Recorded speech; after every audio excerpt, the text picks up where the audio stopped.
Merci, Monsieur le Ministre. J'appelle maintenant dans le texte de la Commission les articles du projet de loi. Nous arrivons à l'article 1er. J'ai plusieurs inscrits sur l'article 1er. La parole est à Monsieur Pierre-Alexandre Anglade pour 2 minutes.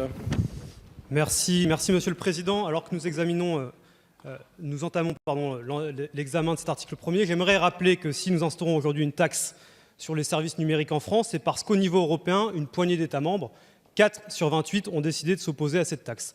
4 sur 28, cela nous enseigne très clairement que si les questions fiscales étaient réglées à la majorité qualifiée et non à l'unanimité au niveau européen, cette taxe ferait l'objet d'un accord global et nos concitoyens français et européens trouveraient là une réponse à leur demande légitime de justice fiscale.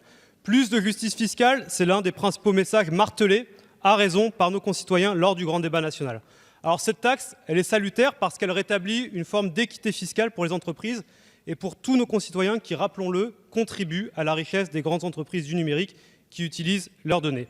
Elle est aussi nécessaire parce qu'elle permet à la France de montrer la voie à nos partenaires européens et de garder la question de la taxation du numérique dans le débat politique, elle qui en a été si longtemps exclue. Mais aussi salutaire soit-elle, cette solution ne peut être que temporaire, car la régulation de l'économie mondialisée nécessitera forcément une réponse européenne globale et de long terme. Le véritable enjeu sur cette question, c'est la construction d'une souveraineté fiscale européenne.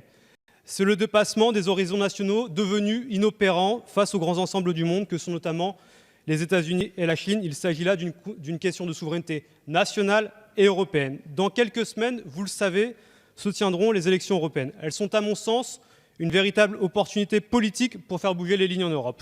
Je crois que nos familles politiques, sur tous ces bancs, doivent mettre cette question au cœur du débat politique européen dans les semaines à venir pour obtenir dans la prochaine législature du Parlement européen un soutien massif, transpartisan et une vraie majorité qui mettra une pression maximale sur les États membres pour les faire bouger et enfin casser cette règle de l'unanimité en matière fiscale qui nous conduit à la division et au repli. Je crois que si nous parvenons dans les années à venir de façon plus unie à avancer sur les questions fiscales, alors nous aurons une Europe plus juste, plus souveraine et plus démocratique. C'est clairement ce que nos États et nos citoyens attendent. Merci. Merci, chers collègues.